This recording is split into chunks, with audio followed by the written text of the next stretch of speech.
Hey everyone, good morning, welcome back to my channel. তো আজ হচ্ছে বৃহস্পতিবার মানেই কিন্তু আমাদের বাড়িতে দু রকমের মাছ থাকেই।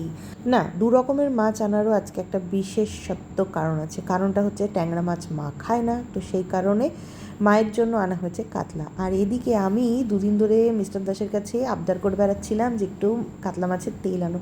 আমার না তেলের বড়াটা খেতে খুব ভালো লাগে, বিশেষ করে তেলের বড়া, গরম ভাত এক থালা, উফ, কাঁচা লঙ্কা ডলে খাও। এই যে যুদ্ধে লাগবো, যুদ্ধে। আপনারা তো জানেনই ট্যাংরা মাছ কি ফাটান ফাটে। এর আগে ট্যাংরা মাছ ফাটতে গিয়ে আমার বড় বড় সাইজের দুটো ফোসকা আমার গালের মধ্যে উঠে গেছিলো। সেই জন্য এইবার আগে থেকেই প্রিকশন নিয়ে রেখে দিয়েছি। একটা বড় মাপের থালা আমি আমার মুখের সামনে দিয়ে দিয়েছি, যাতে আমার মুখের মধ্যে যাতে কোনো তেল না ছিটে, যাতে বোমা না ফাটে। মুখের সামনে থালা নিয়েছি, আর এদিকে পাকা রাঁধুনিদের মতন গরম কড়াইয়ের মধ্যে হাত দিয়ে দিচ্ছি। সাবাস, এই না হলে আমি। A few moments later. ওকে, চলে এসেছি আবার একটা বিশাল বড় বিরতি নিয়ে। রানতে রানতে চলে এসেছিলো একটা ফোন, সেই ফোনটা অ্যাটেন্ড করতে করতে কখন যে মাঝখান দিয়ে 2 ঘন্টা ফুরুত করে পেরিয়ে গেছে আমি তো বুঝতেই পারিনি। তার উপরে ছিল বৃহস্পতিবারের পুজো, সেগুলোও করিনি। মানে জঘন্য আজকে দিনটা যা শুরু হয়েছে না, কে জানে কার মুখ দেখে ঘুম থেকে উঠেছিলাম। যাই হোক, কোথায় যাচ্ছি সেটা আগে বলি। খাওয়া দাওয়া শেষ করে মাকে খাইয়ে, ওষুধ খাইয়ে, ঘুম পাড়িয়ে দিয়ে অলিরানিকে দায়িত্ব দিয়ে আমি এখন পটেশ্বরী হয়ে বেরোলাম হচ্ছে মায়ের জন্য হসপিটালে। মায়ের কিছু মেডিসিন শেষ হয়ে গেছে, সেগুলো আনতে হবে। তার সাথে সাথে ডাক্তারের সাথেও একটু কনসাল্ট করতে হবে, কারণ মাঝে মাঝে মায়ের একটু প্রবলেম হচ্ছে, সেই বিষয়ে আলোচনা। বাসের দেখা নাই রে, বাসের দেখা নাই, বাসের দেখা নাই রে, বাসের দেখা নাই। যা তা যা তা, এই চাঁদি ফাটা রোদের মধ্যে ভন্ন দুপুরবেলা অন্ডাল মোড়ে এখন আমি আর মিস্টার দাস দাঁড়িয়ে দাঁড়িয়ে এখন দেখছি কখন বাস মামা আসবে। দুটো অটো দেখলাম, এমন চেয়ে বসলো, গরমে আমি সাইড হয়ে দাঁড়িয়ে গেছি। ভগবান যা করে মঙ্গলের জন্য করে, ভাগ্যিস উঠিনি অটোগুলোর মধ্যে।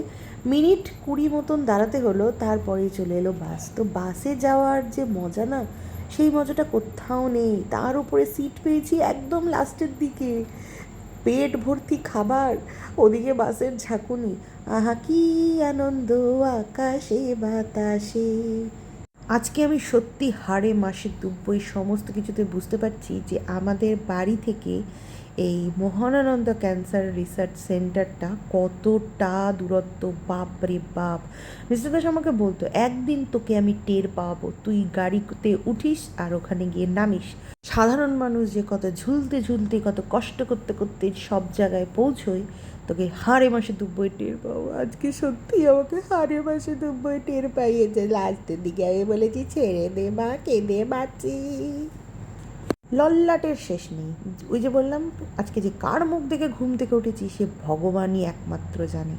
এখানে এসে পৌঁছানোর পরে দেখি বিশাল লাইন। আমি নর্মাল এমনিও ডাক্তার দেখিয়েছি মাকে নিয়ে, তখনও এত লাইন হয়নি। আজকে যে পরিমাণে লাইন, এখানে এসে শুনলাম গত সপ্তাহে ডাক্তার বসেনি। তো গত সপ্তাহে যেহেতু ডাক্তার বসেনি, যত পেশেন্ট ছিল গেদে আজকে এসছে। আমার নাম হচ্ছে 35 নম্বরে। 35টা পেশেন্ট দেখবে তারপরে। আদৌ আজকে রাত্রে আমি বাড়ি যেতে পারবো তো? এই চিন্তায় চিন্তায় আমার কতগুলো ব্রণ উঠে গেছে, দেখুন কি জ্বালাতন। ওকে, ফাইনালি আমার ডাক্তারের সাথে কনসাল্টের অভিযান শেষ করে আমি এখন মুচিপাড়া মোড়ে দাঁড়িয়ে আছি। এখান থেকে আমি এখন অন্ডালের বাস ধরবো। সবাই আসে, কিন্তু অন্ডালে যাওয়ার বাস আর আসে না। এই যে বড় বড় ট্রাকগুলো যে কটা যে গেল, প্রায় ঘন্টাখানেক 2 কাপ চা খেয়ে নিয়েছি এই ঘন্টাখানেকটায় সময়ের মধ্যে, কিন্তু তাও বাসের দেখা নেই। আজকে কি বাসের কিছু ছিল কি না ভগবান জানে।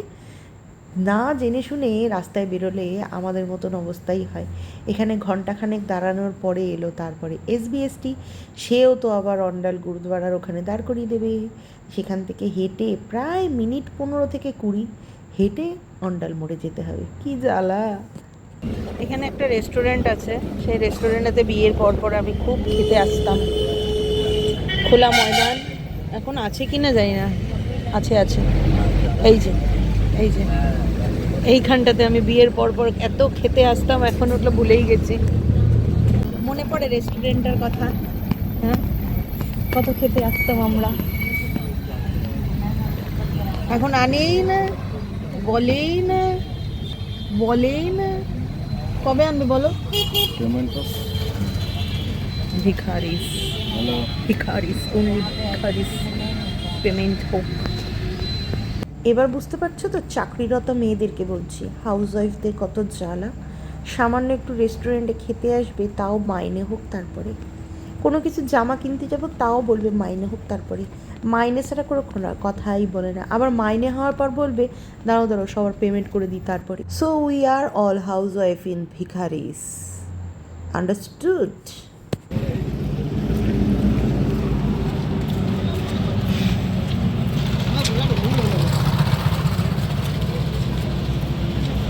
লল্লাট লল্লাট হসপিটালটা এমন একটা জায়গায় যে মানে একটা ভুল কিছু সমস্ত দিক প্রবলেম করে দেয়।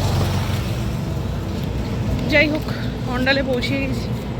এবার আমাদের গাড়ি নিতে হবে, কারণ গাড়িও কি বলে, গাড়ি না থাকলে পরে গাড়িওয়ালাও বন্ধ করে দেবে গ্যারেজ কালকে সকালবেলা। ওই জন্য আরও দৌড়াতে হচ্ছে। মিস্টার দাস দৌড়াচ্ছে, আমিও দৌড়াচ্ছি। মিস্টার দাসের হাঁটার স্পিড বেড়ে যাচ্ছে।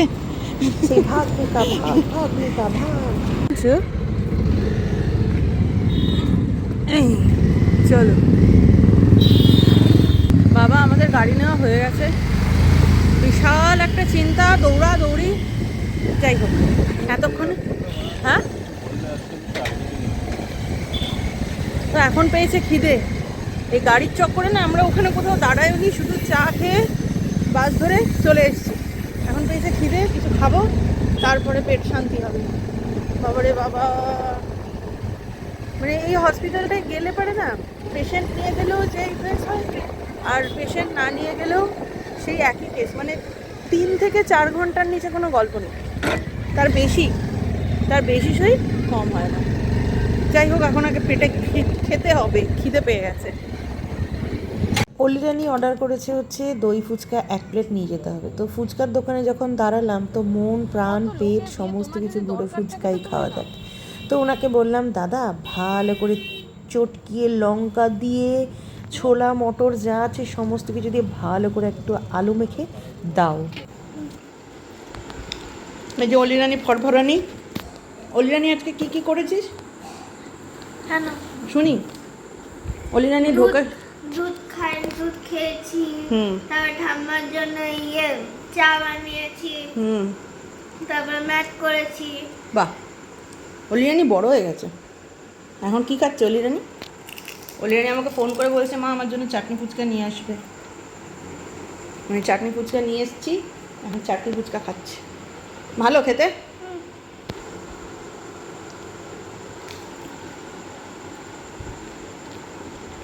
চুলের কি অবস্থা!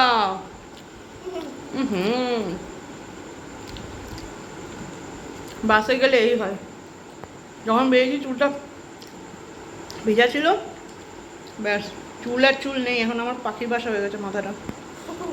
বাড়ি এসে চাটা খেয়ে এখন ঘড়িতে 8:30 বাজে। এখন রাতের রান্নাবান্নার জোগাড়যন্ত্রী করলাম। রান্নাবান্না সেরকম কিছু করিনি, আসার সময় একটু চিলি পনির নিয়ে এসেছিলাম, আর এখন রুটি বানাচ্ছি।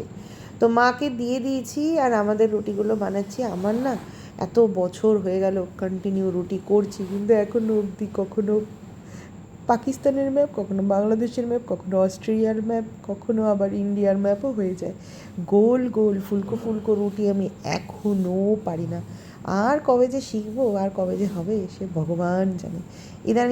ইদানিং না, আজকে সকালবেলাতে গ্যাসটা গেছে ফুরিয়ে, তো সেই কারণেই আর কি বাধ্য হয়ে ইন্ডাকশানে এখন করছি। কারণ এখন আবার ওই সিলিন্ডারটাকে টেনে টেনে সিঁড়ির তলা থেকে রান্না করে নিয়ে এসে আবার সেটাকে আবার পাইপ অ্যাডজাস্ট করে করতে প্রচুর সময় লাগবে। আর পেটে তো ওই যে বললাম প্রচণ্ড খিদে। তো যাই হোক, এদিকে রুটি টুটি হয়ে গেছে আর আমি আমার খাবার নিয়ে নিয়েছি। তো এদিকে ময়দার রুটি আছে, এই যে চিলি পনির আছে, আর তার সাথে নিয়েছি হচ্ছে 2টো ফ্রাইড মোমো, যেটা আসার সময় নিয়ে এসেছিলাম। আর এইদিকে না মেয়োনিজটা ঢাল থেকে ঘাপাত করে পড়ে গেছে পুরোটা। আর ওই জন্য দোকানের মেয়োনিজ আর এর থেকে আর কতই বা ভালো হবে বলুন দেখি। তো আমার গল্পটি ফুরলো, নোটে গাছটি মরলো। যদি ভিডিও ভালো লাগে তাহলে একটা লাইক করে দেবেন, সাবস্ক্রাইব করে দেবেন। তো আজ আসি, দেখা হবে কালকের একটা ভিডিওতে। Tata, good night, sweet dream.